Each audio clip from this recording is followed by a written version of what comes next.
constitutionnel la responsabilité du contrôle des parrainages présentés par le candidat. Article 57. Le dispositif de contrôle mis en place par le président du Conseil constitutionnel viole la Constitution et la jurisprudence du Conseil constitutionnel en ce qu'il ne repose pas sur le contrôle des signatures d'électeurs. C'est la première et grave constatation. Les procès-verbaux de vérification des parrainages de chaque candidat signés par M. Pape Oumar Sarr, président du Conseil constitutionnel, sont illégaux et entachés de vices de forme, car le Conseil constitutionnel est un organe collégial. Les 10 PV doivent porter la signature de tous les membres du Conseil constitutionnel. Les procès-verbaux intitulés, je cite, de vérification de parrainage, fin de citation, de chaque candidat, signé par M. Pape Oumar Sarr, président du Conseil constitutionnel, sont inexacts et sans rapport avec l'objet annoncé. Car le Conseil constitutionnel n'a pas procédé à une vérification des parrainages au sens de la Constitution et de la jurisprudence du Conseil constitutionnel. Ils n'ont pas vérifié les signatures d'électeurs. Or, c'est ça, un parrainage, de par la Constitution, mais également confirmé par la propre jurisprudence du Conseil constitutionnel. Le Conseil constitutionnel a plutôt vérifié l'exactitude de certaines des données de parrainage ressaisies sur feuille Excel. Les procès-verbaux de vérification des parrainages de chaque candidat signés par M. Pape Oumar Sarr, président du Conseil constitutionnel, sont faux. Ils sont faux, non par défaut de traitement, mais ils sont intentionnellement faux.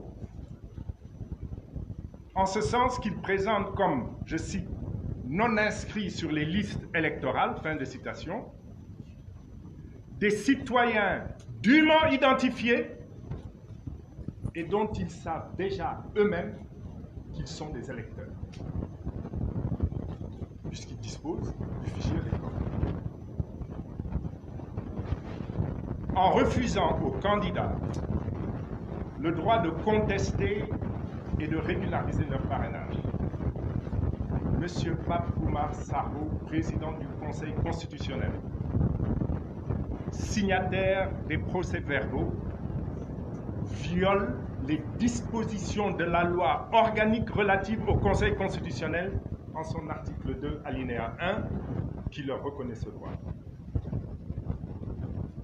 En refusant aux candidats le droit de contester et de réclamer redressement des procès-verbaux établis, M. Pape Oumar Sarr, président du Conseil constitutionnel, dénie aux candidats à l'élection présidentielle de notre pays un droit reconnu aux étudiants face au jury de délibération. Un droit présent à toutes les étapes du processus électoral du Sénégal. Et bien plus grave, M. Pape Oumar Sarr préjuge de l'issue de tout recours que les candidats pourraient introduire. Cela est bien évidemment gravissime dans un État se réclamant de droit. Bon, vous avez déjà la conclusion, il me reste maintenant quand même à démontrer la justesse de ce que je viens de vous livrer. Mais avant cela, je voudrais quand même souligner que si nous restons dans la logique actuelle, cela signifierait que nous sommes en train de nous diriger vers une élection présidentielle qui aura probablement environ 5 candidats, contre 14 en 2012. Ce nombre est anormalement faible pour une démocratie où le vote candidat choisir. 15 candidats en 2007, 14 candidats en 2012. Il est raisonnable de penser qu'un pays de l'offre politique dans notre pays, devant permettre le meilleur choix aux électeurs, n'est qu'une des nombreuses facettes du recul démocratique que vit le Sénégal depuis 2012. Mais cette réduction du nombre de candidats n'a été possible que par la mise en place d'un système de parrainage conçu et mis en œuvre par les 3 pouvoirs qui fondent toute démocratie, agissant à l'unisson. Pouvoir exécutif, Assemblée nationale, pouvoir judiciaire. Mesdames, Messieurs, il n'y a pas d'autre signe traduisant la naissance ou l'existence d'une dictature. Il est important que les Sénégalais en aient une très claire conscience. Alors, je vais commencer par démontrer, ce petit rappel ayant été fait, que le parrainage a été conçu et construit comme élément de recul démocratique. Et son application par le contrôle des listes de signatures remises par un candidat relève, on le rappelle, en dernier ressort du Conseil constitutionnel. L'examen des méthodes, puisque nous sommes au bout du processus, l'examen des méthodes mises en œuvre par le Conseil constitutionnel pour effectuer ce contrôle nous permet d'affirmer que ce dernier ne respecte pas la Constitution, ni dans son texte, encore moins dans son esprit. Ne respecte pas non plus sa propre jurisprudence, puisqu'il faut rappeler que le système de parrainage existait pour les candidats indépendants. Il a simplement été étendu. Alors, je vous propose de prendre évidemment comme exemple celui que je connais le mieux, qui est le mien.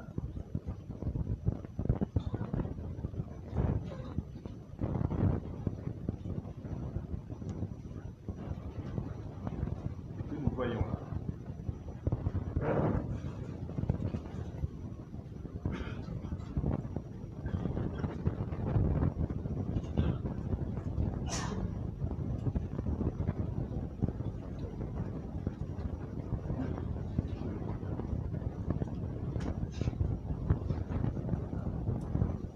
Nous avons rappelé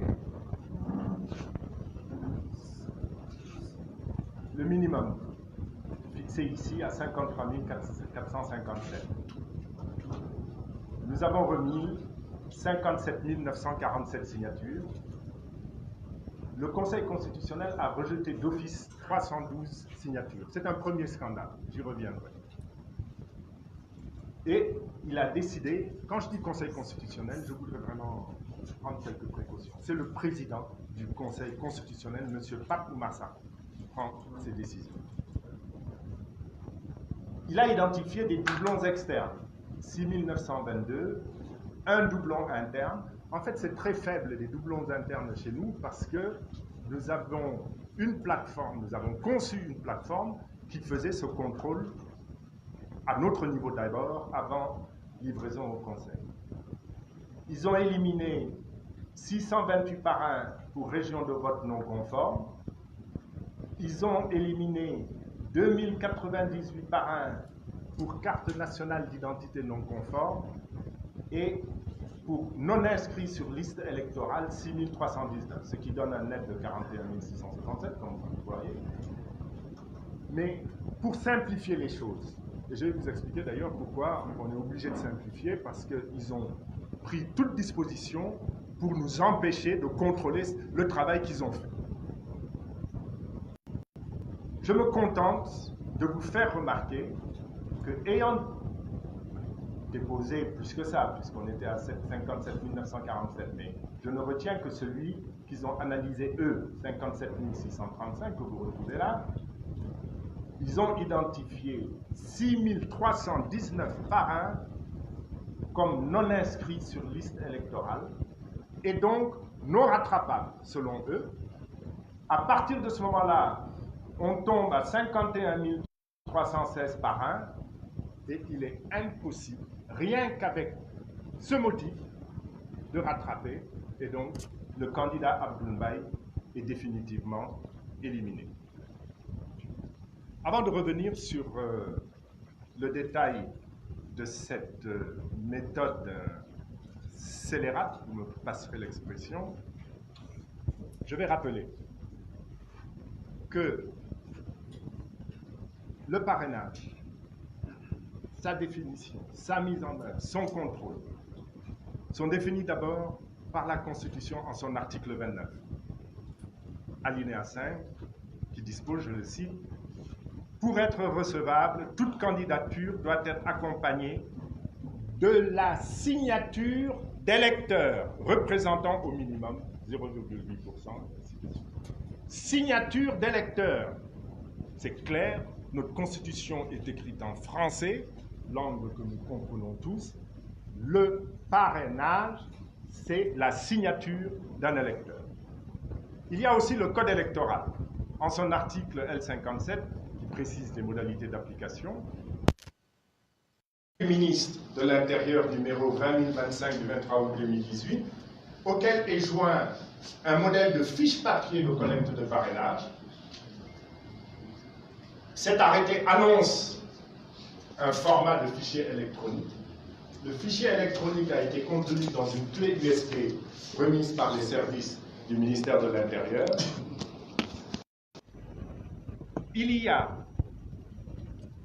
la décision numéro 1/2018 du Conseil constitutionnel du 23 novembre 2018, mais on précise que cette décision n'est signée que par le président du Conseil constitutionnel.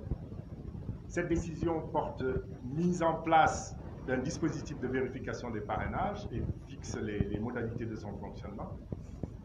Et il y a, il faut le rappeler, la jurisprudence du Conseil constitutionnel en la matière, notamment dans sa décision 1E du 27 janvier 2012. Alors voilà les remarques que je formule sur le dispositif lui-même, avant d'en revenir à l'analyse du traitement des parrainages du candidat Abdoul Mbaye. L'arrêté du ministre ne respecte pas la loi, leur propre loi, parce que nous l'avons combattu. Nous avons combattu le changement de constitution, nous avons combattu la loi.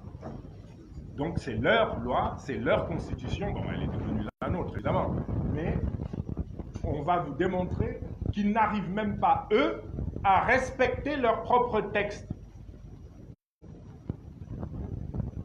Ils ne respectent pas la loi parce qu'il définit une fiche papier de collecte de parrainage qui est différente d'une fiche électronique, alors que la loi est claire, je la cite, elle parle, je cite, une fiche de collecte des parrainages, une fiche de collecte des parrainages en format papier et électronique.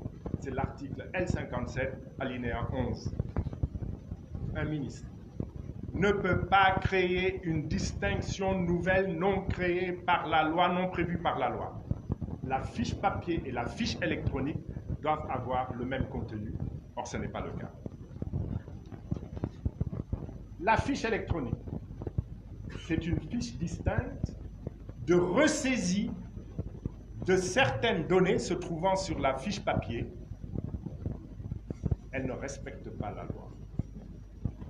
Dès lors qu'elle ne prévoit pas de zone permettant la saisie de la signature, qui exige la présence de cette dernière alors qu'elle doit être présente sur la fiche, c'est la loi elle-même qui le dit.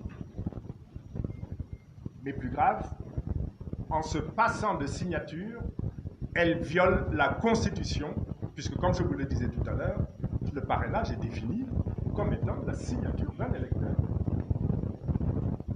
Cette même fiche que nous avons reçue dans une clé USB est un élément de l'arrêté du ministre, numéro 20025, que cette même fiche ne respecte même pas l'arrêté du ministre. Puisque, en son article 3, 3e, cet arrêté du ministre réclame l'identification du délégué régional et du collecteur de parrainage et la date de collecte. Impossible, la zone n'est pas prévue dans la fiche électorale.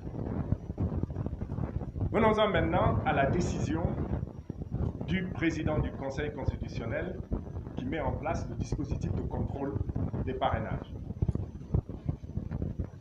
Dans son article 6, alinéa 2, ce dispositif commence par le contrôle de la fiche électronique qui n'est pas conforme à la loi, qui ne permet pas le contrôle de la signature du parrain, alors que le parrain est défini comme un électeur ayant signé.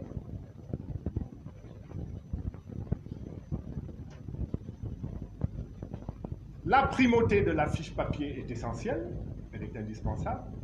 Là, non seulement on commence par l'électronique et on la rend accessoire, mais dans le même texte, dans le texte signé par M. Pape Oumar Sarr lui-même, on la présente comme accessoire, ne devant être consulté que chaque fois que de besoin. Je reprends le texte lui-même. En fait, cela n'a jamais été fait. Nous y reviendrons. Ce dispositif viole également la Constitution dans son esprit. Le parrain, ce n'est pas un document dans le dossier d'un candidat. Le parrain, c'est un électeur qui soutient une candidature et qui permet d'authentifier ce soutien par sa signature. Contrôler un parrainage, c'est donc, ça ne peut pas être autre chose, c'est contrôler son existence et son authenticité. Ça ne peut pas être contrôler l'absence, mais tenez-vous bien, ça ne peut pas être contrôler l'absence d'erreur dans la saisie d'un nom, dans la saisie d'un numéro, dans la saisie d'une région. Avec, en plus, le refus d'accepter le principe de l'erreur matérielle. C'est du jamais vu. La décision du président du Conseil constitutionnel ne permet pas non plus de respecter le principe fondamental de l'égalité entre les candidats.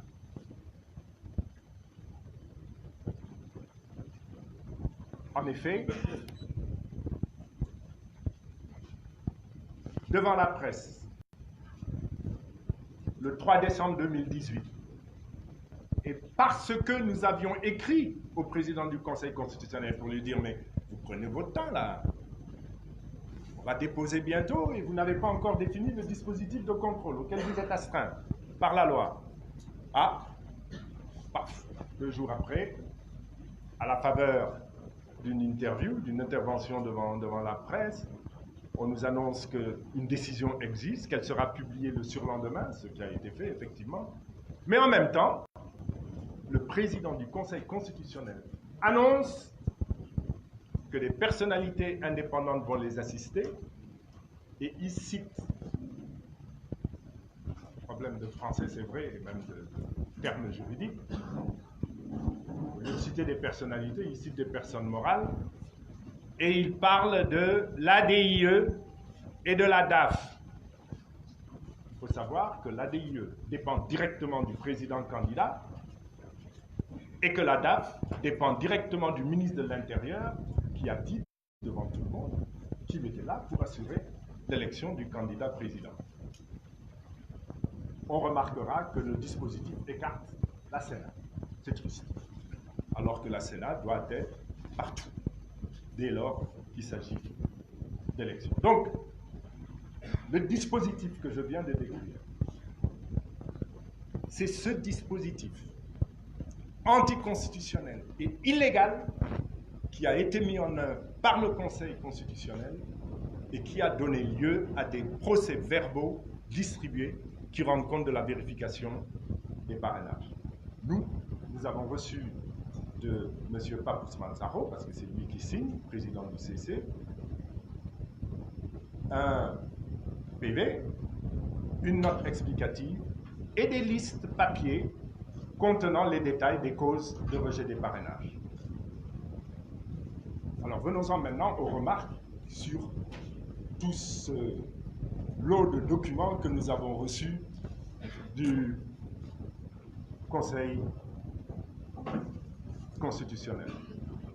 Première remarque, le Conseil constitutionnel est un organe collégial de 7 membres.